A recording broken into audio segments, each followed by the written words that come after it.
We have to talk about joy. We have to. We really, okay, I'm repeating myself already, and I've just started this video. Oh my goodness. Okay, so we have to talk about joy because Scripture says, rejoice always. And again, I say rejoice. That means joy gets a do-over because it's rejoice or re-joy.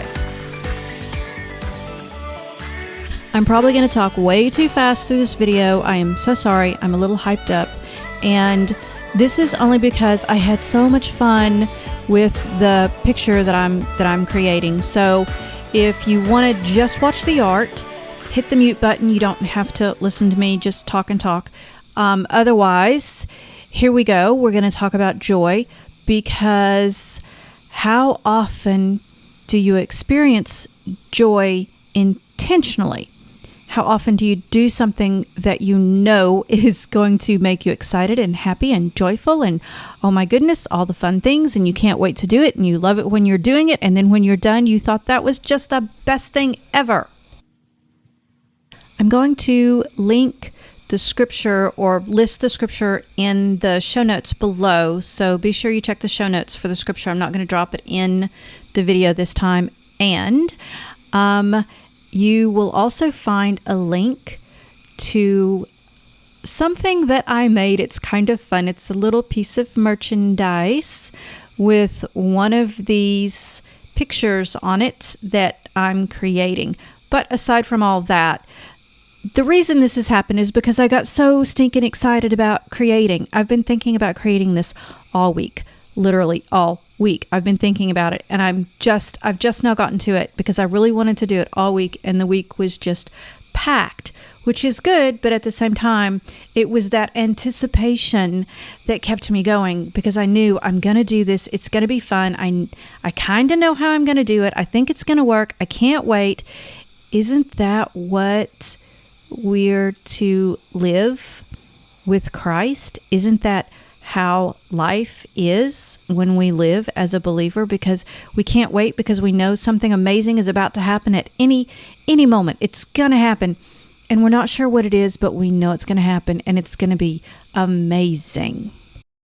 I know, before I get all ahead of myself, not everything as a believer is amazing. There are difficulties and trials and challenges and all the stuff and all the things, and Christ even said, yeah, you're going to have trouble in this world, but don't worry about it because I overcame the world and you're going to overcome it too. And yes, I'm hugely paraphrasing.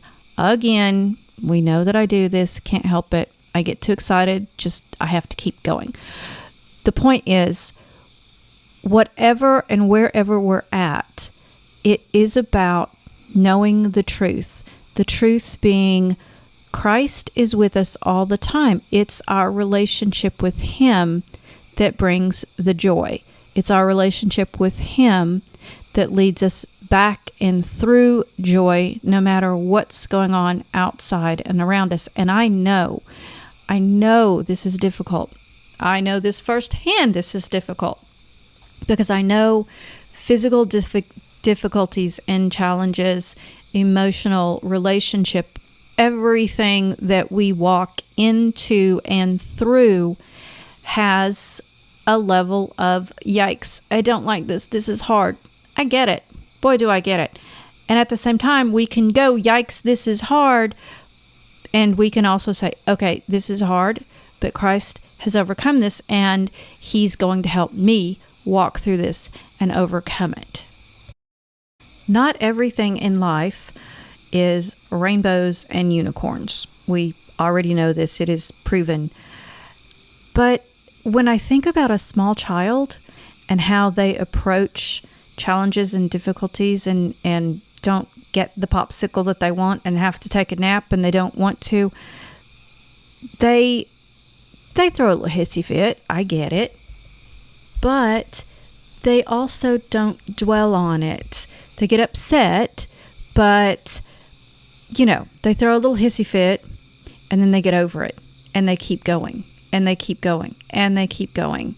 They don't stop. Okay, well, they have to take a nap. Okay, fine. You argue and fuss and complain with them and you finally get them to sleep, and then they wake up and they don't complain that they had to take a nap after they wake up because they're in a good mood. Isn't that kind of what we need to consider doing with these difficulties and these challenges?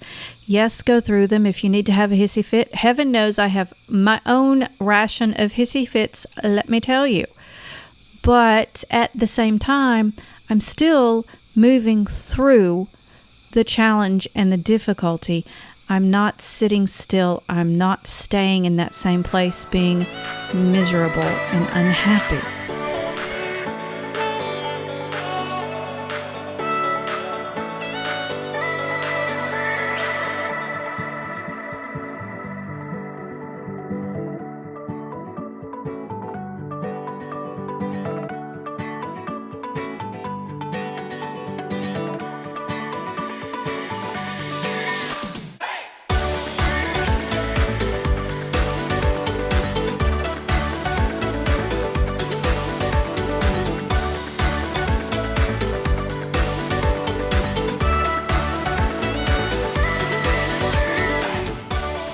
Oddly enough, when I look at critters, animals, chickens, cows, horses, dogs, cats, you name it, if something attacks, comes at them, scares them, they are in that fight and flight mode. And most of the time it's the flight. It's the get me out of here right now because this is scary. But once they're out, once the situation, the scary, not fiery. Fiery is not a word, okay? Scary situation has left. They calm down. They go back to grazing. They go back to playing. They go back to whatever they were doing. They keep no record of what just happened. Now they pay attention that it happened, so they know next time what to do, but they don't sit around being terrified to go outside or to move or to breathe. That is the exact opposite of joy. There is no fear in joy, and there is no fear in love. Seems like there might be a connection here because, wow, if we walk in the love of Christ, there's no fear. If we have relationship with Christ, we have no reason to fear. And having that relationship with Christ means we also have joy. And there's no fear in joy. There's no fear in love. All I'm saying is maybe if we pay attention to what's going on around us, to the critters and the young children, we can get a quick glimpse of how we can live in joy, not E-N-J-O-Y, but I-N-J-O-Y, live daily in joy, because we have the confidence of knowing that Christ has taken care of everything. All of it. Even though we're going to walk through some scary and hard stuff, He's already taken care of it. I could not resist creating chickens, roosters, chickens, whatever you want to call these little guys. I grew up with lots of chickens, and the roosters, they were pretty mean. Some of them, well, the roosters that I had, the Banty roosters, they were mean little stinkers. And it was one of those things where you watch them and they have these funny personalities and these little chicken thoughts that go through their heads. And you're watching them going, how did you even come up with that? What was it that prompted you?